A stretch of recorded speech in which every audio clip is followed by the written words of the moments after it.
धीरे धीरे बोलो।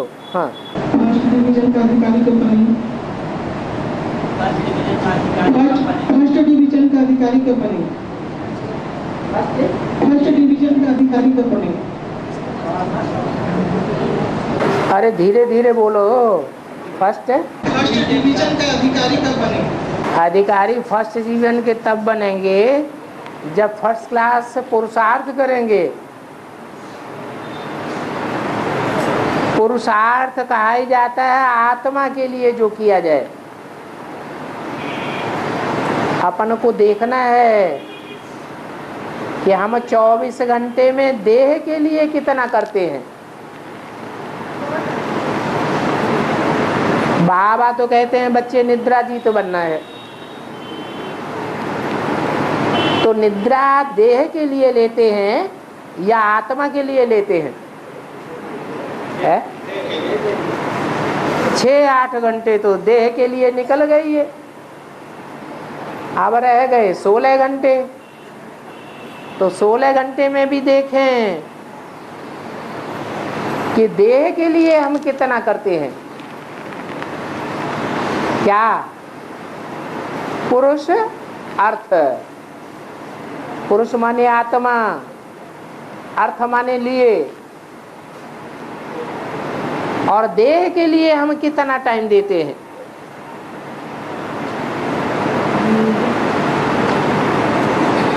तो फर्स्ट क्लास आना है तो क्या करना पड़े? अच्छे से अच्छा पुरुषार्थ करना है। अब जो करेंगे सो पावेंगे। और जब से ज्ञान में आए हैं, जब से आत्मा परमात्मा का परिचय मिला है, तब से लेकर अब तक अपना रिकॉर्ड देखें कि हमने कितना और कैसा पुरुषार्थ किया है।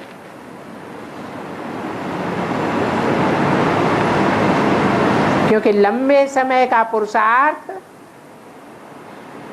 अंत में काम आवेगा, ऐसे नहीं कि थोड़े समय का पुरुषार्थ काम में आ जाएगा।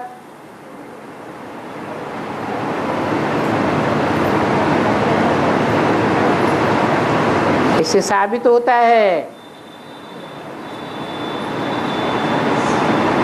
कि फर्स्ट क्लास पुरुषार्थी आत्माएं जो 8 निकलती हैं,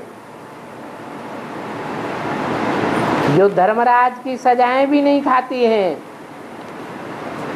वो जब से ज्ञान में निकलती हैं उसी क्षण से अंत तक तन से, मन से, धन से, समय से, संपर्क की शक्ति से, संबंधियों की शक्ति से सारी की सारी ताकत आदि से लेकर अंत तक इस कार्य में लगाती हैं, ईश्वर के कार्य में लगाती हैं। तब पास वेदानर होते हैं।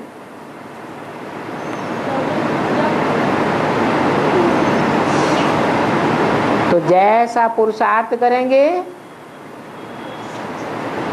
वैसे ही पास मार्क्स आवेंगे। अंतर्मुखी बनने के लिए और मौन की भाषा सीखने के लिए क्या करना पड़ेगा? मौन की भाषा सीखने के लिए पहले संकल्पों का मौन करना पड़े। ऐसे नहीं कि भक्ति मार्ग के सन्यासियों की तरह बाहर से मुख से बोलना बंद कर दिया और अंदर से संकल्पों का घुमाड़ा चलता रहे।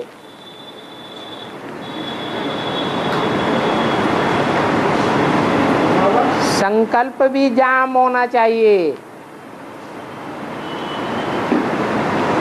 अच्छे संकल्प भी न चलें और बुरे संकल्प भी न चलें। एक एकदम आत्मिक स्थिति।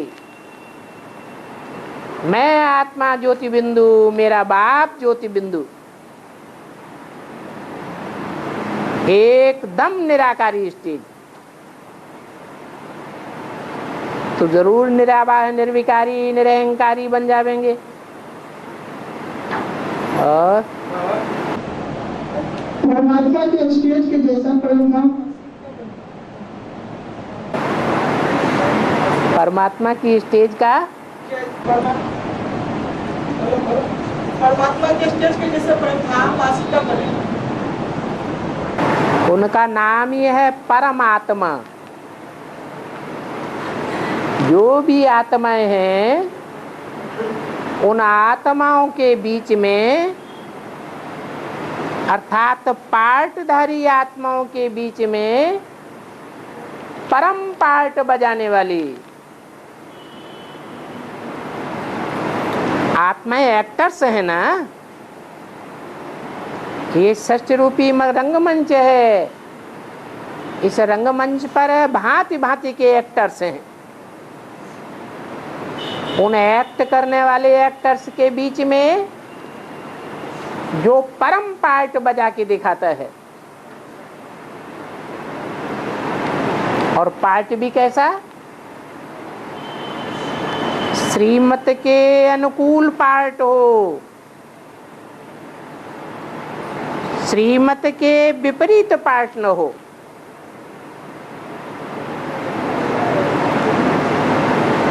मनुष्य मत पर पार्ट न बजावे,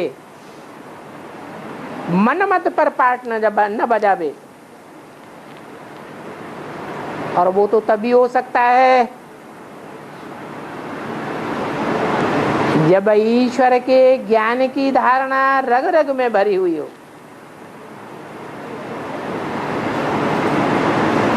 अगर ईश्वरीय पढ़ाई ही नहीं पढ़ी है तो परम पार्टदारी कहां से बन जाएंगे। ईश्वर आता है तो कुछ पढ़ाई पढ़ाता है या नहीं पढ़ाता है? पढ़ाता है। जो उस पढ़ाई की कदर करते हैं, अर्थात रेगुलर पढ़ाई पढ़ते हैं, पंक्चुअल पढ़ाई पढ़ते हैं,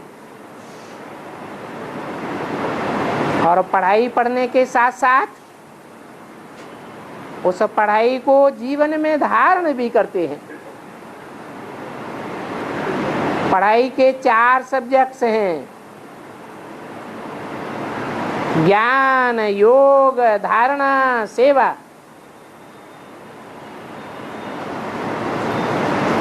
पहला सब्जेक्ट ज्ञान का आता है। जो जितना ज्ञानी होगा वो याद में उतना ही तीखा जाएगा, और जो याद में तीखा जाएगा वो ईश्वरीय सेवा में भी तीखा जाएगा।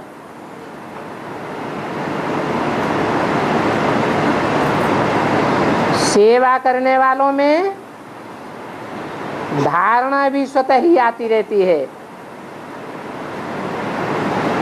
तो सारा मदार किस बात पर हो गया? ज्ञान के ऊपर सारा मदार हो गया। ज्ञान मानने ही जानना, पहचानना, अपनी आत्मा के पार्ट को कितना जाना, और परमपिता परमात्मा को कितना पहचाना।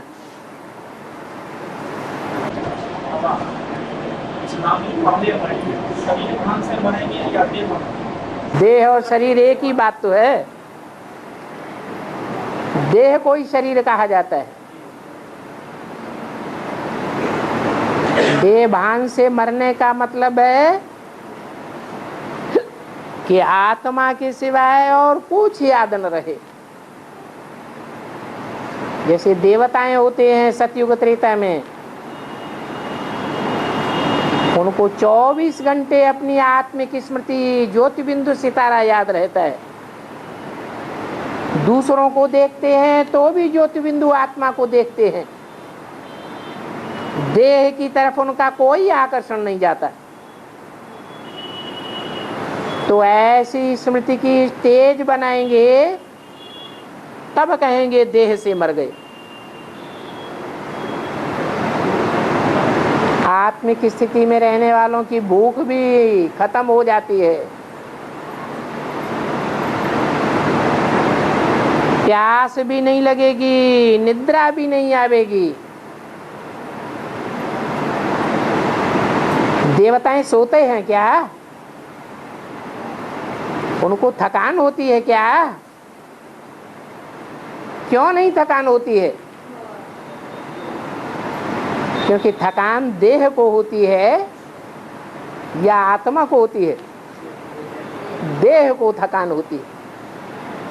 तो देह भान में रहने से थकान होगी। इसलिए बाबा कहते हैं आत्मिक स्थिति में तुम आबू रोड से माउंट आबू तक चले जाओ, तुमको थकान ही नहीं होगी। और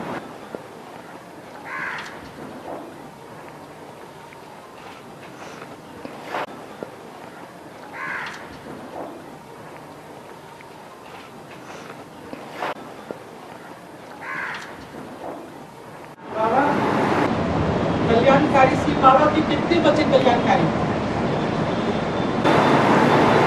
कल्याणकारी शिव बाबा है तो बच्चे भी कल्याणकारी तो होंगे, लेकिन नंबरवार कल्याणकारी होंगे या एक जैसे कल्याणकारी होंगे?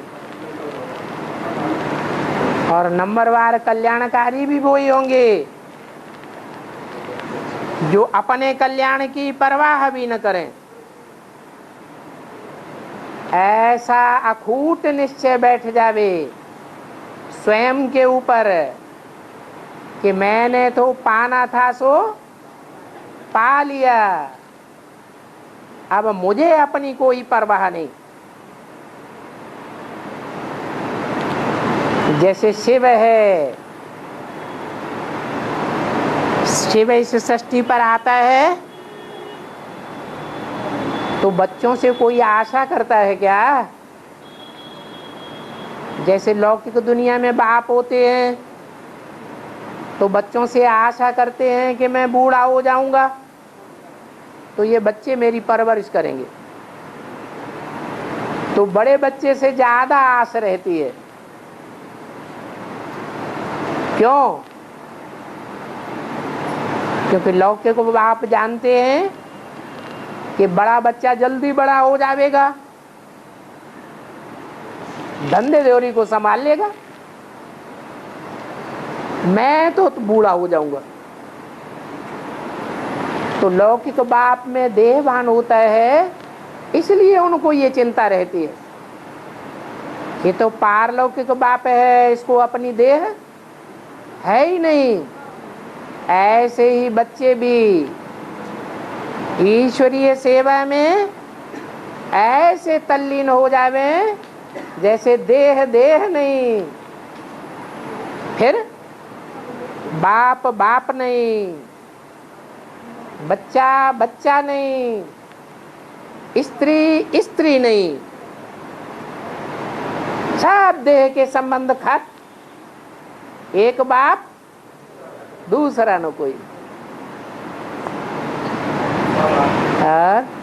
देवता जो अनिश्चय में आते हैं कितना दिन, देवता भी आगे बाप पर जो अनिश्चय में आते हैं कितना देर तक, कितना देर कितना समय के लिए अनिश्चय देवता?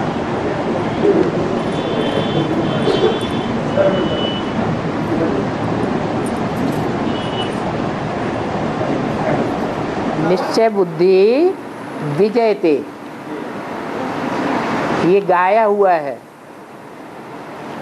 अब चूंकि 5000 वर्ष की शूटिंग होती है तो 5000 वर्ष की शूटिंग में आत्मा की सदैव विजय ही होती रहती है या हारते भी हैं? तो जब तक देहभान नहीं मिटा है तब तक हमारी हार है। देहभान होने के कारण हमको घड़ी घड़ी निश्चय और अनिश्चय आता रहता है।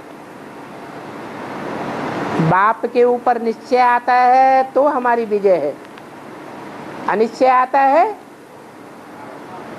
तो हार होती रहती है।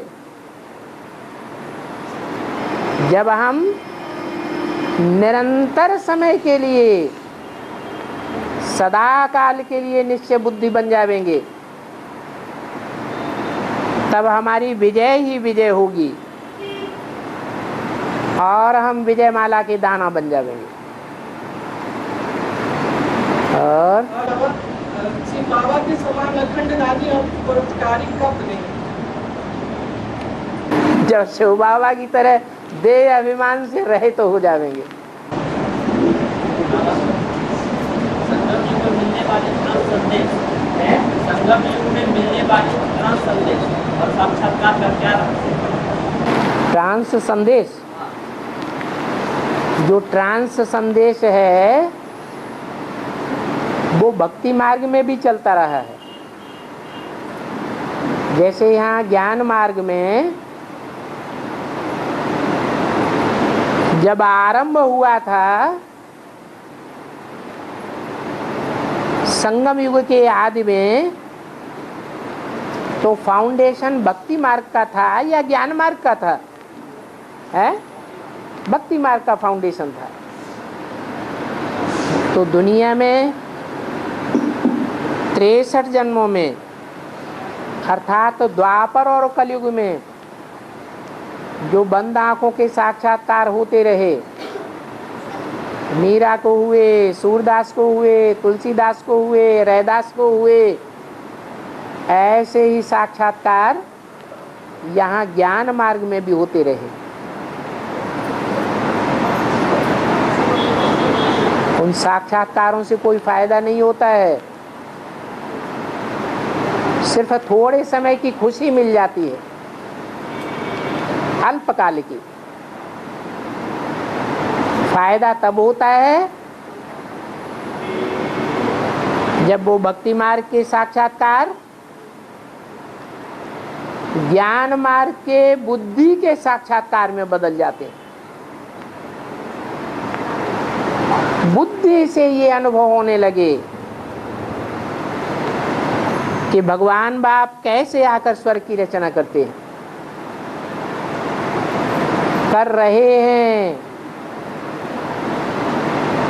और उस स्वर्ग की रचना में, स्थापना में, पालना में अथवा पुरानी दुनिया के विनाश में हमारा क्या क्या पार्ट है, ये भी बुद्धि से समझ में आने लगे। तब कहेंगे ज्ञान मार्ग का साक्षात्कार। उससे स्थायी खुशी होगी। नहीं तो भक्ति मार्ग के जो साक्षात्कार होते रहे, जैसे मीरा को साक्षात्कार हुए, बैकुंठ में जाती थी अल्पकाल के लिए, परंतु स्वर्ग में तो नहीं गई, कहाँ जन्म लेती रही? इसी नरक की दुनिया में जन्म लेती रही। और बाबा, एक मन संगठन बनाने वाले कितनी आत्मा है? एक मत संगठन बनाने वाले कितनी आत्मा है? एक मन संगठन, एक मत तो एक ही बनाता है।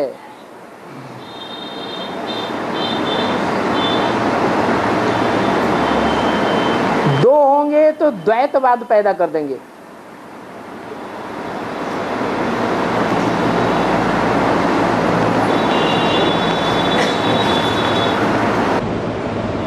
बाबा, शिव बाबा के सामने याद स्वीकार करके बैठना चाहिए। शिव बाबा के सामने याद स्वीकार करके ब्राह्मण को बैठना चाहिए। याद श्रृंगार और ज्ञान श्रृंगार करके बैठना चाहिए। बाबा के सामने याद श्रृंगार करके बैठना चाहिए। तो बाबा के सामने शिव बाबा की याद में ही बैठना चाहिए, दूसरों की याद में क्यों बैठना? क्या ऐसा स्टेज आएगा जिधर देख के शिव बाबा याद आए? एक ही शिव बाबा याद रहे और कोई याद ना आए, भले आंखें खुली हुई हो तो भी कौन याद आए? शिव बाबा याद आए।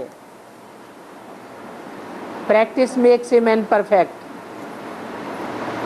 अभ्यास करेंगे तभी ऐसी स्थिति बनेगी। जैसे बाबा मुरली में मीठे बच्चे अव्यक्त वाणी में क्यों नहीं करते? अव्यक्त वाणी में नहीं करते हैं। मुरली में मीठे बच्चे क्यों करते हैं? क्योंकि शिव मीठे ते मीठा है, यह शिव कड़ुआ भी है? शिव मीठा है तो उसे मीठा ही मीठा दिखाई पड़ता है।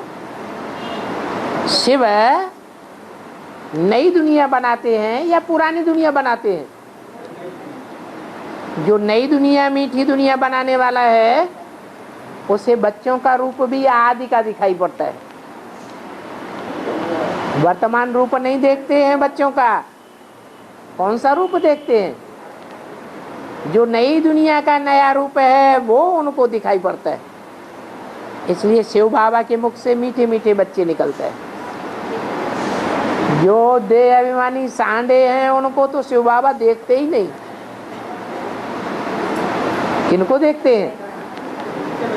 जो मीठा पुरुषार्थ करने वाले बच्चे हैं उनको ही देखते हैं।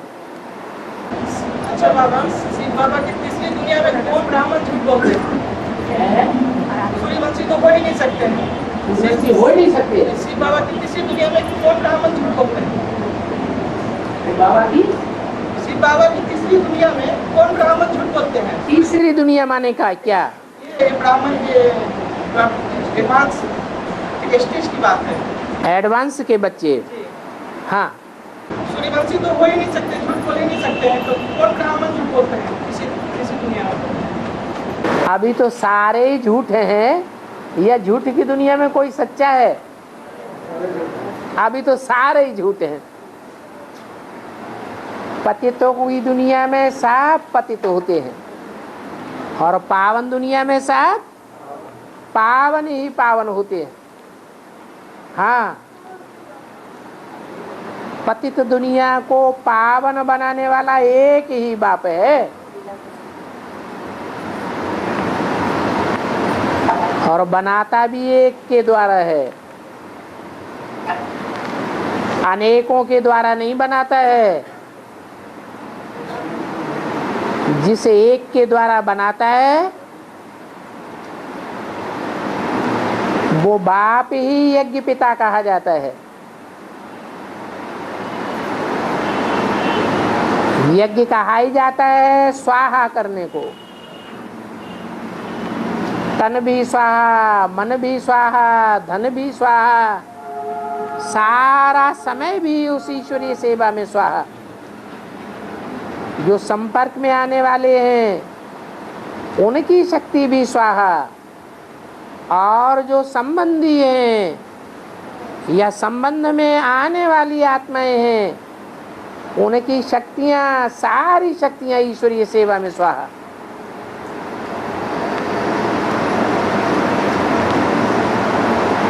तब कहा जाता है यज्ञ पिता का यज्ञ, जिसका नाम पड़ता है रुद्र यज्ञ। रौद्र रूप धारण करने वाले का यज्ञ।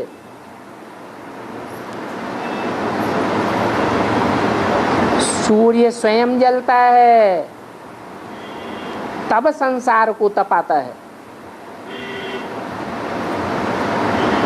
चंद्रमा स्वयं शीतल है तो दूसरों को भी क्या प्रदान करता है? शीतलता प्रदान करता है। उस चंद्रमा की शीतलता से सारा संसार टिका रहेगा या ईश्वर के ताप से सारा संसार टिकता है? चंद्रमा की रोशनी में कीड़े मकोड़े पलते हैं और सूर्य की रोशनी में कीड़े मकोड़े मुरझा जाते हैं, तड़प तड़प के मर जाते हैं। और 2026 का अंतिम विनाश में 9 लाख आत्मा सब माउंट आबू में होंगे या अलग? 9 लाख आत्माओं में 4.5 लाख तो जन्म लेने वाले हैं और 4.5 लाख जन्म देने वाले हैं।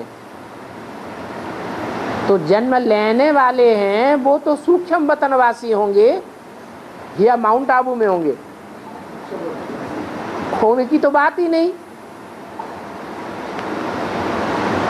अब रह गए 4.5 लाख। तो जो 4.5 लाख हैं अंतिम विनाश के समय में एक जैसा पुरुषार्थ बनाने वाले चलाने वाले हैं या नंबरवार पुरुषार्थी हैं, वो बीज रूप आत्माएं हैं संसार की। जो सूर्यवंशी बीज हैं उनका पार्ट अलग है, जो चंद्रवंशी बीज हैं उनका पार्ट अलग है। स्थापना के कार्य में सूर्यवंशियों ने ज्यादा मदद की या चंद्रवंशियों ने ज्यादा मदद की है? सूर्यवंशियों ने ज्यादा मदद की कि आदमी ही छोड़ के भाग गए है? सूर्यवंशियों ने ज्यादा मदद की या आदि में ही छोड़ के चले गए? छोड़ के चले गए ना। तो स्थापना किसने की? ब्राह्मण धर्म की। चंद्रवंशियों ने स्थापना की। और जो स्थापना करते हैं वो पालना भी करते हैं। जो घर बनाता है वो घर की परवरिश भी करता है, देखभाल भी करता है। जिन्होंने घर को तोड़ना सीखा है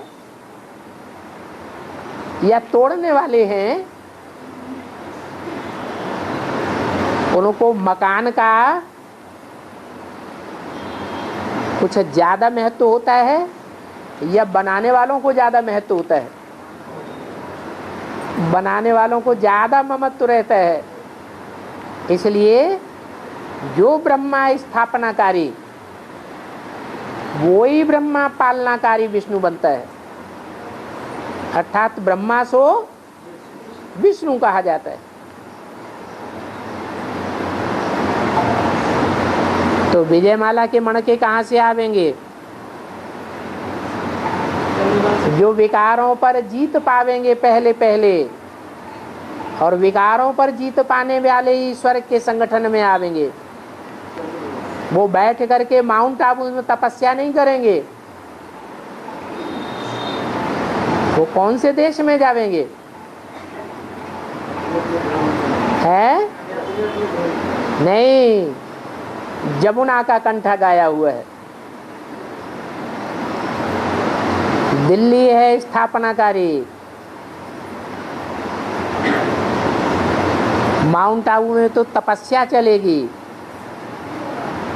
तपस्या करने वाले पाप आत्माएं होंगे या पुण्यात्माएं होंगे? हैं? पाप आत्माएं होंगे।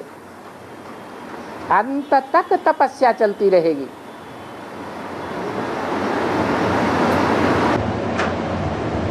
विजयमाला का सूर्यवंशी जब तक विजयमाला में नहीं पेड़ होंगे तब तक वो उनका भी उद्धार नहीं होने वाला है क्या जी?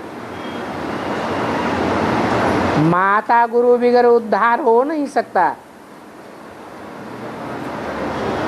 माताएं कन्याएं ही पवित्रता की बात में आगे जाती हैं।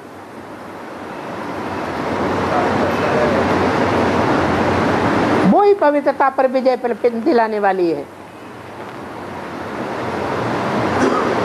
तो कन्याओं माताओं का जखीरा निकलता ही है चंद्रवंश से। और बच्चे विद्यालय की तरफ करते हैं, यूपी में ऐसा है, हम शिवालय की तरफ। अब तो हम बच्चे पीठ वैश्याली की तरफ करते हैं, अब वो शिवालय की तरफ। ऐसा मुरली में आया। और करने का मतलब है जैसे सीता ने रावण की तरफ पीठ कर दी तो रावण को ध्यान नहीं देती है, ध्यान किस तरफ देती है? राम की तरफ ध्यान देती है। जैसे कृष्ण के हाथ में दिखाते हैं स्वर्ग का गोला और पांव में दिखाते हैं नरक का गोला, माने नरक को लात मारता है और स्वर्ग को बुद्धि रूपी हाथ में रखता है। यही अर्थ है पीठ और मुख का। आप बोलते हैं कि तुम बच्चे को खातिरी करते हैं, उन बच्चों की खातिरी नहीं करते हैं, इन बच्चों की खातिरी नहीं करते हैं, तुम बच्चों की खातिरी करते हैं। तो तुम माने क्या, इन माने क्या और वो माने क्या? उनकी खातिरी नहीं करते हैं माने क्या? तो रावण वैश्यालय बना देते हैं। उन माने जो दूसरे धर्म के हैं या और धर्मों में कन्वर्ट हो जाते हैं, उन बच्चों की खातिरी नहीं करते हैं। वो दूर के बच्चे हैं इसलिए बोल दिया उन, इन बच्चों की भी खातिरी नहीं करते हैं। क्यों? इन किसे कहते हैं, इस किसे कहते हैं? हैं? इन या इस किसे कहते हैं? इसने नहीं जाना, माने ब्रह्मा ने, और ब्रह्मा के जो भी फॉलोअर्स हैं उनकी भी खातिरी नहीं करते हैं। किसकी खातिरी करते हैं? तुम बच्चे माने क्या? जो बाप के सन्मुख बैठते हैं।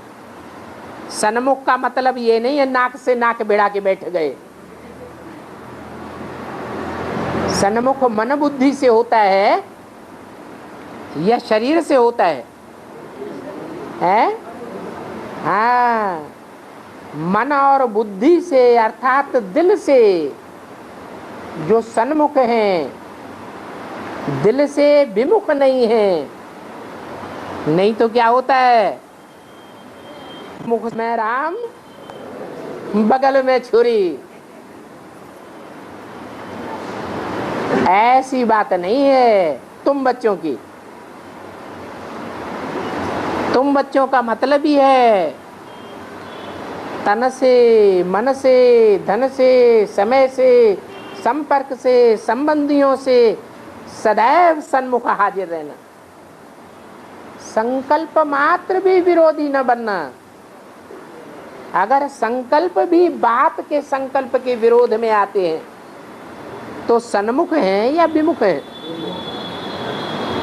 जैसे कहते हैं ब्रह्मा के संकल्पों से सृष्टि रची गई, तो क्या सिर्फ ब्रह्मा के संकल्पों से ही सृष्टि रची जाती है या ब्राह्मण भी उसमें शामिल हैं? ब्राह्मण भी संकल्प चलाते हैं, श्रीमत के अनुकूल संकल्प चलाते हैं, तो स्वर्ग की सृष्टि रचने में सहयोगी है। अगर श्रीमत के बरखिलाफ संकल्प चलाते हैं, बाप के संकल्पों के बरखिलाफ संकल्प चलते हैं, तो बाप के विरोधी हैं। आज नहीं तो कल वो रावण संप्रदाय के खेमे में दिखाई पड़ेंगे।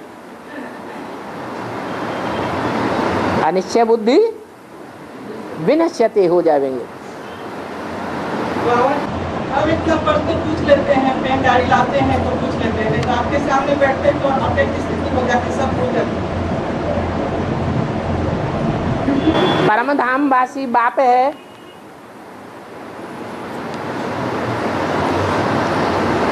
परम धाम वासी बाप 5000 साल तक परम धाम में रहता है। ऐसे बाप के संग के रंग में आवेंगे तो बाप का रंग चढ़ेगा या नहीं चढ़ेगा? है, चढ़ेगा। और वो परम धामवासी बाप जिस मुकर्रर रथ में मुकर्रर रूप से प्रवेश करते हैं, तो उसकी भी स्थिति बाप समान पहले बनती है या कोई दूसरे की बन जाएगी? है बाप समान उसी की स्थिति पहले बनती है। तो दोनों का नाम भारतवासी साथ साथ लेते हैं, और कोई मनुष्य आत्मा या देवात्मा या राक्षसी आत्मा नहीं है जिसका नाम शिव के साथ जोड़ा जाए। किसका जोड़ा जाता है? शिव का नाम शंकर के साथ जोड़ा जाता है, क्योंकि बाप आकर उस हीरो पार्टधारी को पहले पहले आप समान बनाते हैं। तो जिसको आप समान बनाते हैं, उसके संसर्ग में, संपर्क में, संबंध में जो आत्माएं जितनी जास्ती आवेंगी, उतना उनको संग का रंग जरूर लगेगा। जैसे नेहरू जी के लिए लोग कहते थे कि नेहरू जी का विरोध करने वाला कितना भी विरोधी क्यों न हो, जब नेहरू जी सामने आकर के भाषण करते थे तो इनके अनुकूल हो जाता था। कि किस बात का प्रभाव था? ये आत्मा के वाइब्रेशन का प्रभाव पड़ता है। इसलिए बहुत बच्चे कहते हैं कि हम बाबा से ढेर सारी बातें पूछेंगे, लेकिन जब फोन कान पर रखते हैं तो सब भूल जाते हैं। तो क्या सब बच्चे भूल जाते होंगे? है नहीं, ये दिल की बात है। दिल जिनके नजदीक हैं वो सब भूल जाएंगे। दिल से जो नजदीक नहीं है वो नहीं भूलेंगे। और बाबा ये तो बोला है, बीज को देवता नहीं कहेंगे, देव को देवता क्यों कहते हैं? बीज को देवता नहीं कहेंगे। बीज जी, देव को देवता क्यों कहते हैं? देव आत्मा ब्रह्मा की आत्मा है,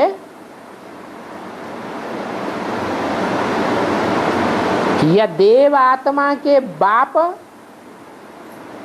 ब्रह्मा समान है। देव आत्मा में पहला पत्ता कौन है?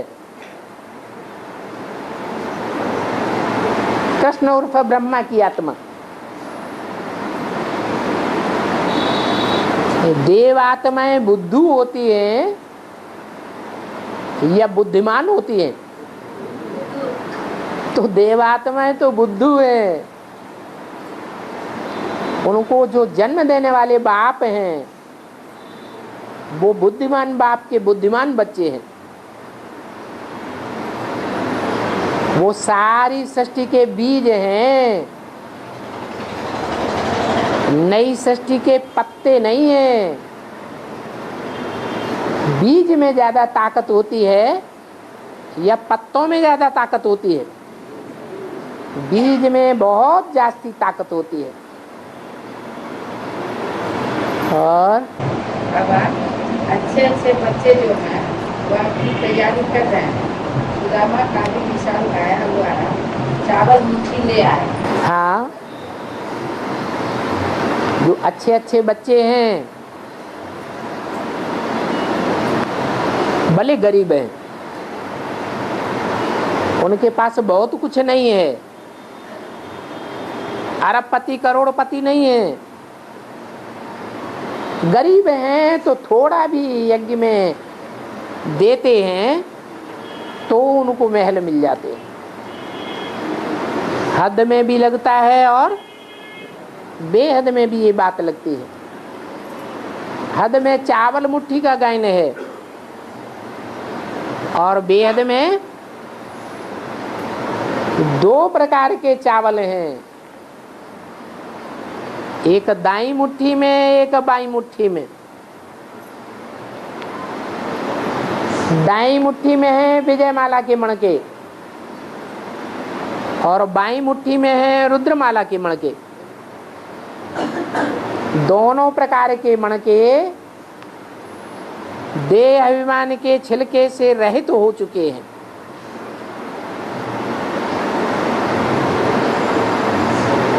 ऐसी आत्माओं का समूह, ऐसी आत्माओं का संगठन, ऐसी आत्माओं की माला बनाकर बाप के सामने पेश करते हैं। तो सेवा तो करनी पड़ती है कि बिना सेवा के हो जाता है, हैं? सेवा करनी पड़ती है। एक एक राजसी आत्मा को निकालने के लिए 100 प्रजावर्ग की आत्माओं की सेवा करनी पड़ती है। 100 को संदेश देते हैं तो एक वारसदार निकलता है। वो वारसदार चाहे विजयमाला का हो, चाहे रुद्रमाला का राजा हो।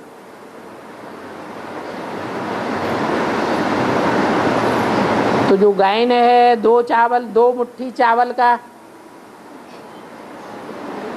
जरूर कोई संगठन बनाने के निमित्त आत्मा बनती है। शास्त्रों में जो गायन है किस समय का गायन है? संगम युग का गायन है। उसे चावल मुट्ठी देने वाले का नाम रख दिया है सुदाम। दाम कहते हैं धन संपत्ति को। सु माने सुंदर, जिसके पास आज की दुनिया की विनाशी धन संपत्ति नहीं है। कौन सी धन संपत्ति है? हैं? अविनाशी धन संपत्ति जो ईश्वर की दी हुई है। ईश्वर की दी हुई संपत्ति की कदर की है, मनन चिंतन मंथन किया है, घोटा लगाया है। गायन है अपनी गोट तो नशा चढ़े।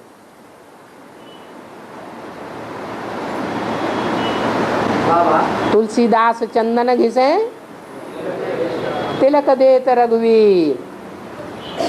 कौन से स्थान की बात है? अरे कोई स्थान है जहां तिलक देत रघुवीर? चित्रकूट के घाट पे भई संतन की भीड़। उन्होंने चित्रकूट समझ लिया है स्थूल कूट को। कूट माने पहाड़। वास्तव में स्थूल कूट की बात नहीं है, कैलाश पहाड़ की बात है। कैलाश पर्वत की जब बात है तो वो स्थूल पहाड़ है या ऊंची स्टेज की बात है? ऊंची स्टेज की बात है। ये भी मनन चिंतन मंथन की ऊंची स्टेज है। उस ऊंची स्टेज को कूट अर्थात पहाड़ नाम दे दिया है। कैसा पहाड़? चित्रकूट। चित्र माने साकार। ऐसा पहाड़ है जिस ऊंची स्टेज में पहुंच करके अपना ज्ञान का घोटा लगाने से भगवान प्रसन्न होते हैं कि मेरे स्टूडेंट ने मेरी बातों को इतना महत्व दिया, इतना समय लगाया कि मनन चिंतन मंथन करके उस दूध को अमृत बना दिया। जिस अमृत को पी करके देवताएं भी अमर बन जाते हैं। इसलिए नाम पड़ता है अमरनाथ। तो सारे गायन पूजन कहाँ के हो? संगम युग के हैं। और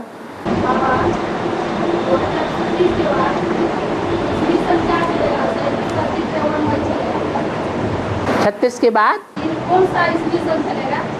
कौन सा? इसमें चलेगा, 37 चलेगा कि 38 चलेगा? बाबा ने कहा है संबत एक एक एक शुरू होगा, तो ये नई दुनिया का संबत होगा या पुरानी दुनिया का संबत होगा? अब नई दुनिया का संबत संगम युग में शुरू होगा या सतयुग में शुरू होगा? है? थोड़े कहते हैं सतयुग में शुरू होगा, थोड़े कहते हैं संगम युग में शुरू होगा। अच्छा, संगम युग का अर्थ क्या है? संपूर्ण बाबा से मिलन में नहीं, संगम का ही अर्थ ही है दो का संगम, कलयुग का अंत और सतयुग का आदि। तो जो सतयुग का आदि है, सत्य का आदि है, उस सत्य का फाउंडेशन सतयुग में ही पड़ेगा। सतयुग में जब कृष्ण या कृष्ण जैसी आत्माएं जन्म लेगी तब सत्य का फाउंडेशन पड़ेगा। यह संगम में पड़ता है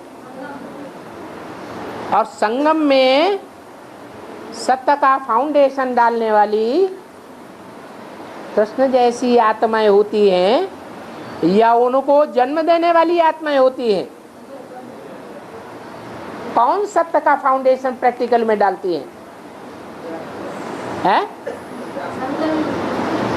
संगम युग में सत्य का प्रैक्टिकल फाउंडेशन डालने वाली आत्माएं अर्थात सत्य संगठन बनाने वाली आत्माएं कृष्ण जैसी आत्माएं होंगी या उनको जन्म देने वाली आत्माएं होंगी? जन्म देने वाली आत्माएं होंगी। वो जन्म देने वाले बीज संगम में तैयार होते हैं या सतयुग में तैयार होते हैं? संगम में तैयार होते हैं। तो संगम में ही संबत एक एक एक शुरू होगा।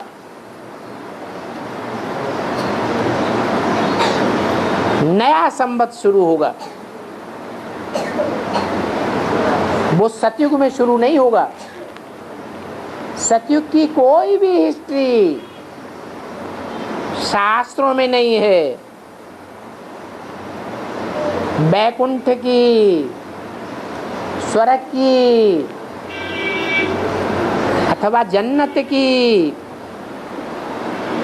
अथवा पैराडाइज की जो भी बातें शास्त्रों में आई हैं, चाहे क्रिश्चियन शास्त्रों में आई हों, चाहे मुसलमानों की शास्त्रों में आई हों, चाहे हिंदुओं के शास्त्रों में आई हों, चाहे जैनियों के शास्त्रों में आई हों, वो कहाँ की यादगार है? संगम युग की यादगार। तो संबत एक एक एक संगम युग में ही शुरू होना है। ऐसे नहीं 2036 के बाद जब सतयुग शुरू होगा, बच्चों के रूप में राधा कृष्ण का जन्म होगा, तब संबत एक एक शुरू होगा। नहीं, बाबा ने तो बता दिया। लक्ष्मी नारायण के चित्र में संबत एक एक एक लिखा हुआ भी है।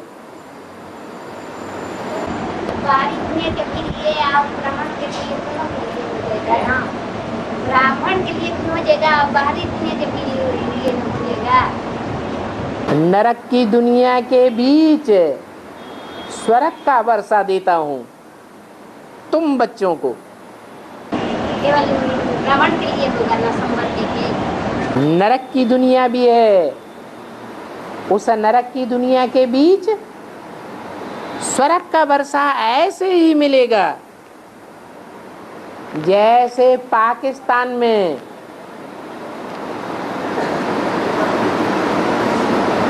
जब सारा ब्राह्मण संगठित परिवार एक जगह रहता था, हिंदुस्तान पाकिस्तान के बीच में खून की नदियां बह रही थी और बाबा के बच्चे पाकिस्तान में आराम से रहे पड़े थे। उनको कोई जोखिम नहीं आया।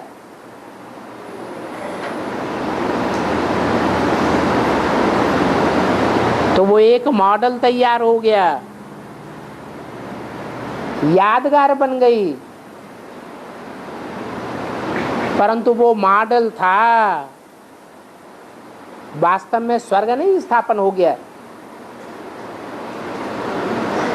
उसकी यादगार आज भी अजमेर में बनी हुई है, जहां ब्रह्मा का मंदिर है। अभी तो प्रैक्टिकल में होना है। सारी दुनिया में हाहाकार हो रहा होगा, खून की नदियां बह रही होंगी और बाबा के बच्चे बड़े मौज में रहेंगे। आज की मुरली में भी क्या बोला है? बाबा के बच्चे बड़े मौज में रहेंगे। और बाबा नेहरू को भी पाकिस्तान दुश्मन समझते थे, वो एफजी बनाकर जलाते थे। नेहरू को भी पाकिस्तान दुश्मन समझते थे, तो एफजी बनाकर जलाते थे। नेहरू का अर्थ क्या है? नेह माने स्नेह और रूह माने आत्मा। जो स्नेही आत्मा थी वो हद का नेहरू था, हद का गांधी था, और ब्राह्मणों की दुनिया में बेहद का नेहरू है। उस बेहद के नेहरू ने भी भारतवर्ष में बड़े लंबे समय तक राज्य किया। इतने लंबे समय तक प्रधानमंत्री कोई दूसरा मंत्री नहीं बन सका। ऐसे ही जो बेहद का नेहरू है वो राजयोग सीख करके इस सृष्टि पर बड़े लंबे समय तक राजा बनता है। वो कौन सी आत्मा है? जो ज्यादा योग लगाएगा वो जास्ती राजयोग सीख करके जास्ती बड़ा राजा बनेगा। लेकिन जो योग नहीं लगाते हैं कारण या कारण पूर्व जन्मों का उनका हिसाब किताब ऐसा है, तो उनको जलन होगी, ईर्ष्या होगी, आग लगेगी या नहीं लगेगी?